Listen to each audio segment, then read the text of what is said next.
मेरे प्यारे मित्रों, आज के प्रभुवाणी में आपका स्वागत है। आज के लिए मैं आपके लिए प्रभु की वाणी पढ़ता हूँ। पहला यूहन्ना की पहली पत्री और 2 अध्याय 15, 16, 17 कल में पढ़ता हूँ।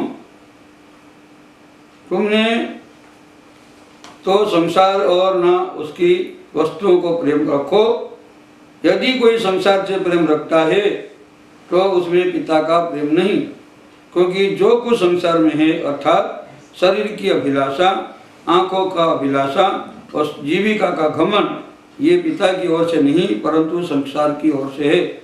जो संसार उसकी अभिलाषाओं दोनों मिट जाएंगे, पर जो परमेश्वर की इच्छा पर चलता है वह सर्वदा बना रहेगा। संसार में 2 वस्तु है, 2 बातें हैं, एक स्थायी है, एक अस्थायी है। एक सदा के लिए रहने वाला है, एक क्षणिक है। लेकिन ज़्यादातर लोग क्षणिक बातों को बहुत पसंद करते हैं। आनंद, खुशियाँ मनाना, ये तमाम प्रकार की जो बातें हैं वो क्षणिक है। शरीर का सुख, आंखों की लालसा, शरीर का अभिलाषा, जीविका का घमंड, ये सब क्षणिक है। लेकिन लोग इस क्षणिक बातों के पीछे ज़्यादा भागते हैं। पर बाइबल बताती है संसार को प्रेम करना, परमेश्वर से बैर रखना है, सृष्टिकर्ता से बैर रखना है। क्योंकि सृष्टिकर्ता को छोड़कर हम सृष्टि वस्तुओं के पीछे भागते हैं, आनंद के पीछे भागते हैं। आनंद देने वाले के नहीं परंतु आनंद के पीछे भागते हैं। तो ये संसारिक अभिलाषा और जीविका का घमंड, पैसा कमाना और ज़्यादातर प्रतिष्ठित होना, प्रतिष्ठा पाना, इन सब के पीछे हम भागते रहते हैं। लेकिन बाइबल बताती है ये क्षणिक है, थोड़े समय के लिए है। जो कुछ इसमें लिखा है ये सही है, इसमें जीवन है, ये सच्चाई है। यही बात इसमें लिखा है। क्या लिखा है? देखो, जो संसार और उसकी अभिलाषा दोनों मिट जाते हैं और परमेश्वर की इच्छा पर चलता है वो सर्वदा बना रहता है। ये घर, ये जितने भी संपत्ति देख रहे हैं ना, ये सब नुकसान हो जाएगी, मिट्टी में मिल जाएगी।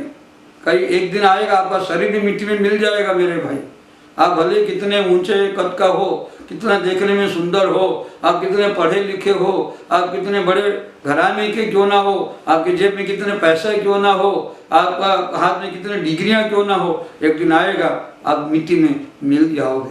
लेकिन एक चीज वो स्थायी है, परमानेंट है, वो है आपकी आत्मा। परमेश्वर जो दिया वो आत्मा आपके अंदर है। इसलिए ये संसार की वस्तुओं से प्रेम ना रखो। शरीर की अभिलाषा, खाने पीने की अभिलाषा, देखने की अभिलाषा, पाने की अभिलाषा, छूने की अभिलाषा, ये सब आंखों की अभिलाषा, देखने के लिए अच्छा देखना, अच्छी बातों को देखना, ये एक अभिलाषा है।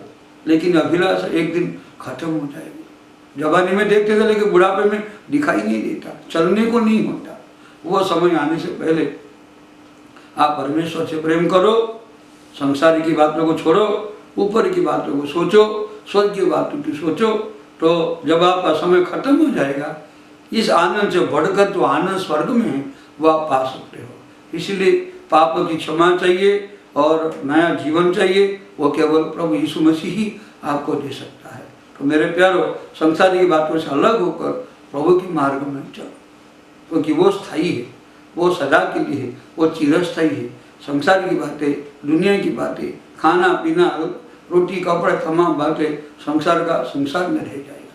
क्या आप ये बात समझते हो? मैं समझता हूँ। क्या आप भी पढ़े लिखे हो? समझते हो। इसलिए आज का दिन आपके लिए मौका दिया प्रभु ने। आप प्रभु के पास आओ, संसार से अलग हो जाओ। प्रभु आपको आशीष दे। आमीन।